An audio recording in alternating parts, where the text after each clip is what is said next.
Hey there, broomheads! It's been a little while since I filmed my last Degrassi video, so I thought I'd suck it up and do it. I've gotten a lot of episode requests, so I just picked kind of the one that I wanted to do today. We're gonna do the cover-up because after spending so much time in Degrassi season 13, I really wanted to go back to something that is much more familiar to me, Degrassi Junior High. So we're gonna do the cover-up from season 1 of Degrassi Junior High. It was requested by livefree&loveforever. Thank you. So let me just start off by saying this is actually not one of my favorite episodes.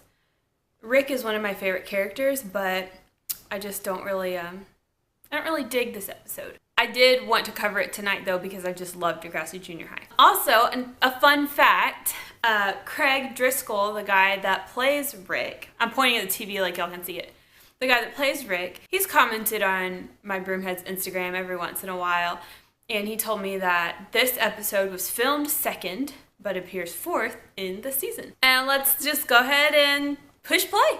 So we start off, we are in Rick's house, which is kind of messy, junky, you know.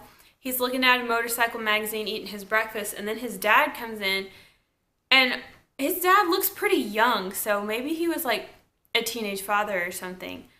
Not that that really matters, but he's just like an angry looking dude too. And he's like, Rick, where did you get that magazine? Was Frank here? And Rick's like, no, I bought it because I took some bottles to the recycling place. And then Rick's dad gives a little spiel about money, like we don't have money to spend on garbage like this, and he throws the magazine against the wall. And Rick's dad is like, I had plans for that money. And Rick's like, yeah, right. Rick's dad gets really mad and calls him a punk and starts beating him up.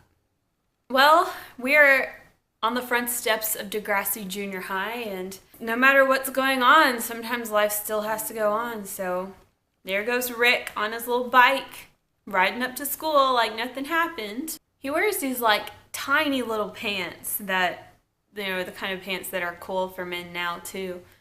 It's kind of weird to see it circle back around. Oh, and he retrieved that magazine and it is rolled up and it's in his back pocket. Here comes Joey being a total douchebag, skateboarding and screaming about how great he is. And somehow he just rolls right into a curb and tumbles over into the grass. Oh yeah, and he's wearing a beret. And Joey gets an immediate black eye from hitting his face on the grass. And Mr. Raditch comes up and he's like, you should go see the nurse. Can you even get a black eye from landing on the ground? Oh yeah, and then Raditch says, after that, you have to go to the principal's office. So after all the commotion dies down, Caitlin and Susie were spectators. And then Susie goes, Rick Monroe is so cute. And Caitlin's like, I heard he's on probation. And she points out that he's got lots of bruises, so he's probably up to no good. So now we're in the front office. I miss Doris Bell. She was great. And then Joey waltzes in all douche-like and says, I was helping a little kid and I got punched in the face. Of course, he's there to see the principal. And then Doris Bell gets on the super antique looking intercom system and starts reading the morning announcements. And I just love how proper Doris is. It cracks me up. I love how she says students, not students. She goes students. Anyway, the announcements aren't important. She's rambling on and we're back in the halls and watching all the students walk around. I also wanted to take a moment to say, like, if you've taken theater class before or anything like that or been in a play or something, you've probably had to do that background pretending to talk thing when you're like, you're not the main thing that's happening on the stage, but you're in the background trying to go, oh, yeah, oh. Like, it is so bad sometimes on this show. So right now we're watching Spike and Stephanie do that. Oh, yeah, really? Just, it's awful. Look for it the next time you watch some of this old Degrassi and you'll notice it, and it's cringy. Stephanie has gone into the bathroom and started changing clothes. As per usual, if you aren't up to speed, Stephanie changes into her slut clothes when she gets to school. Just kidding. I love Stephanie's clothes, and I love Stephanie. Anyway, she's changing clothes, and Vula comes out of the crapper, and Stephanie's like, hi Vula. And Vula's like, hello. Stephanie apologizes for like the gazillionth time, like flat out apologizes. I am sorry, I thanked Joey instead of you at the election. That's an apology. It's specific. It's no beating around the bush. It's like a real apology. And Vula goes, you better be careful, Stephanie. You wouldn't want people to see the school president talking to a lowly peasant like me. Vula, get over it. You're not that special. But she does turn around to say, is that what you're gonna wear to photo day? And Stephanie's like, of course. And Vula says, but your mom's gonna love seeing those pictures. Now students are filling in the grade 7 classroom, and Rick walks past Susie and Caitlin, and they're both going, just staring away. And they're basically just talking to each other, feeling sorry for him, saying he looks so tragic, which is quite poetic actually. And then they talk about like how he flunked, how he's a total loner and he never smiles. And then Caitlin's like, we should help him. We should help that poor being. We should make him smile. Now we're in the grade 8 classroom. Joey strolls in and everyone's like, Joey, what happened? And Joey says, some kid said Stephanie was only the second best president we've ever had. I had to teach him a lesson. I'm sorry. I think these videos are becoming a little too biased. Bear with me, please. Ugh. Ugh. And then he looks at Stephanie. I can't even do this. He looks at Stephanie and goes, I can't do it. He does that little, ugh. Radish comes in and starts talking, and Tim leans over to Joey and he's like, what you gonna wear for photo day? Because that's typical pubescent male speak. And Joey's like, it's gonna be a case of the 4 J's, my friend. Joey Jeremiah and his jean jacket. The next scene, we see Joey skateboarding up to his house and going in. These city homes are so interesting to me, and they're so beautiful, but they're like, I'm just so shook by them. They're just all like smushed together, and there's like no garage and stuff. Like, are you okay with living smushed up next to another person forever? Like, some of these houses barely have any grass to mow. It's just so different where we live here. Like, everyone has a yard, everyone has a garage, everyone has cars, like everyone has space, and houses are kind of big. So it's just like always so interesting to look at the city life, because I'm living, I guess, a suburban / rural life. Anyway, so Joey comes in and his mom's like, oh my God, what happened? And Joey's like, I studied too much. Joey goes upstairs and sees that his mom cleaned his room. And he's furious. And then he runs downstairs and sees that his mom is sewing up the holes in his epic jean jacket. So he screams child abuse. Oh, sorry, correction. She took a chunk out of his jean jacket to patch something else. Anyway, regardless, he's pissed. His dad, who we only see like one time ever, his dad says, we just got you a new jean jacket. And Joey's like, I can't wear that one. I'll look like a broomhead. Next scene, I guess it's the next day. We're back on the front steps of Degrassi. Joey is complaining to Tim about how his parents are abusing him, and he's ranting about this jacket. Rick overhears and he's like, hey, Jeremiah, you got the bucks. I got a jacket I can sell you. I'm sure we have all noticed, even though Rick is this tiny itty bitty person, he's got these like epic, what is this called?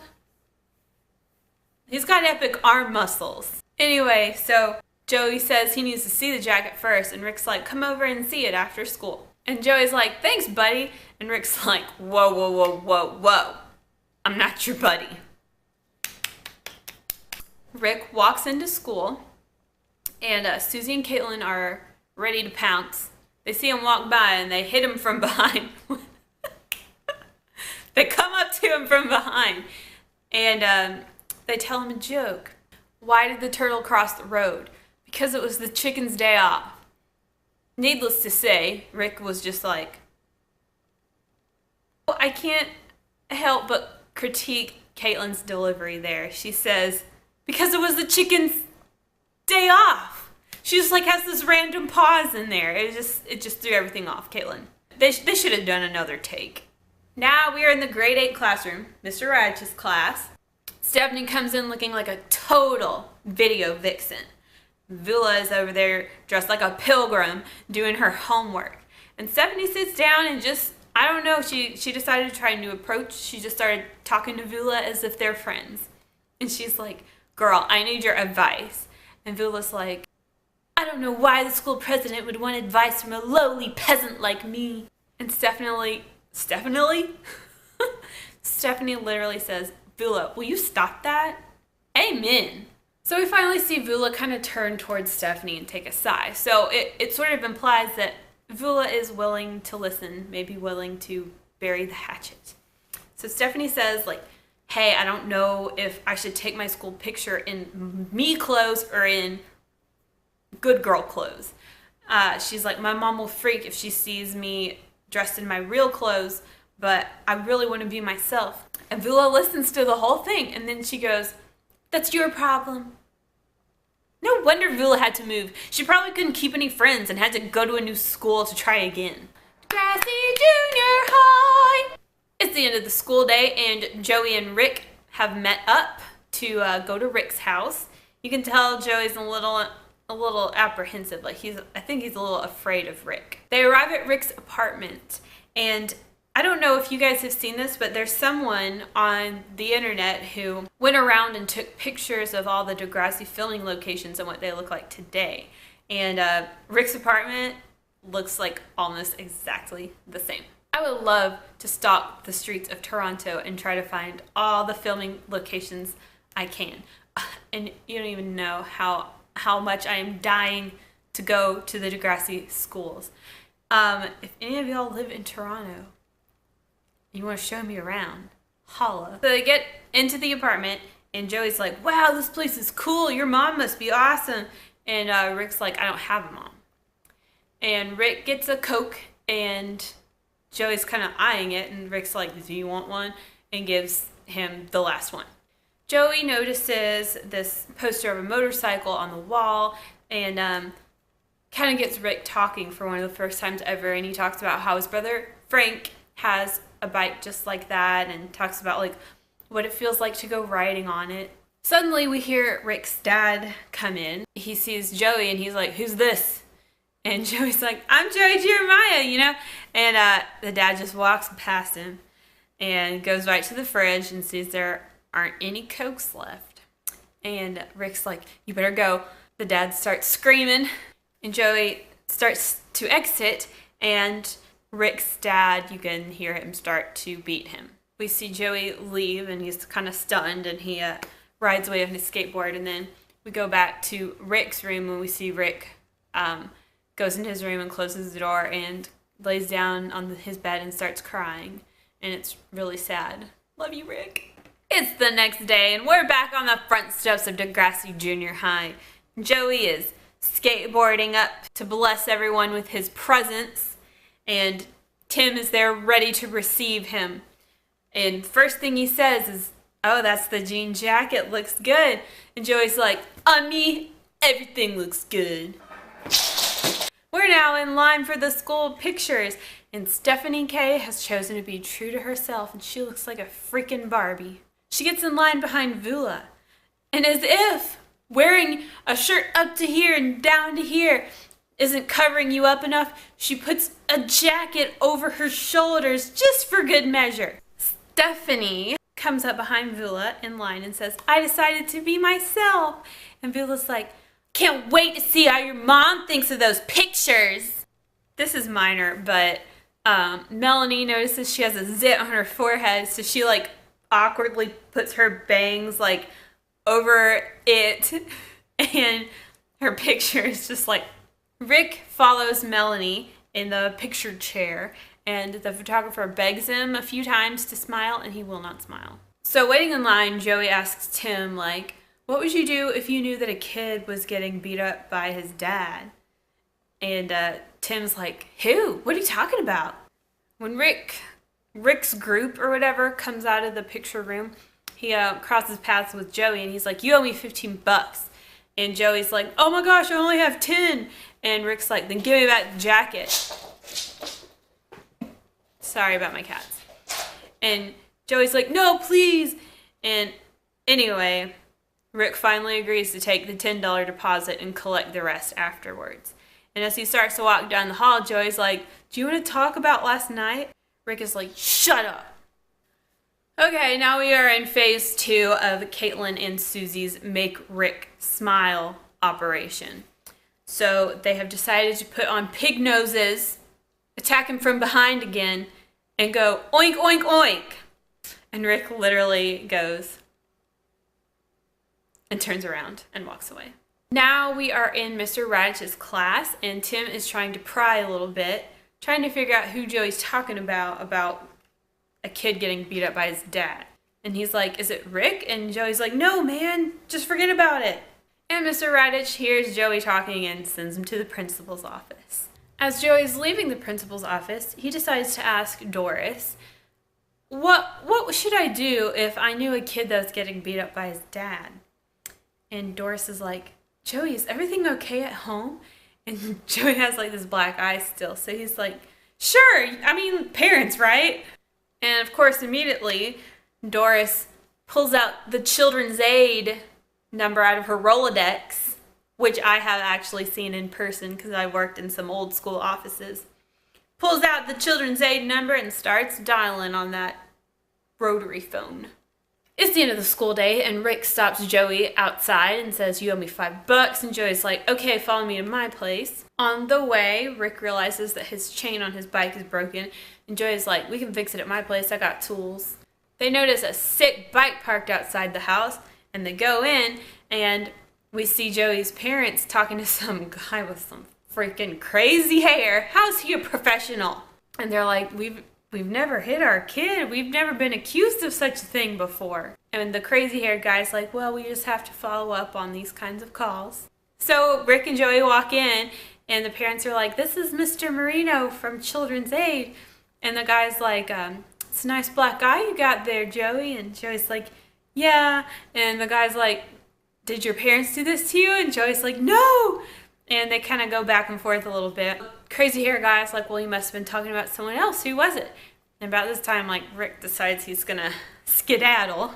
And Mr. Marino catches on real quick with Rick and all his bruises that he should probably follow him outside. That guy's hair is ridiculous. Anyway, so Rick's trying to escape, but the chain on his bike's broken, so he can't get far. And crazy haired guy comes out, asks if Rick wants a hand with that. And the dude is like, look, I can get a court order if I need to. And Rick's like, do you get a bonus for every kid you bag or something? And the guy's like, no, but the kid gets help, blah, blah, blah. And they actually kind of have a nice little heart-to-heart there. And they leave it kind of open-ended, whether Rick consents to getting help. But they start to talk about it. And then we switch scenes to the next day at school. Inside in the hall, Rick stops Joey and he's like, you owe me $5. And Joey tries to like say like, look, I'm sorry about that dude. Like, I didn't tell him anything. Rick is like, take care of that jacket. And Joey's like, yeah, I will. And then Rick's just kind of making conversation and he's like, I'm going to go live with my brother Frank. And he says, maybe you can come over sometime.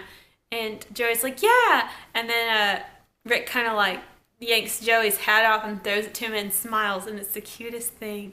And it's just like a really nice resolution that he's entering a new chapter in his life where things are going to get better for him.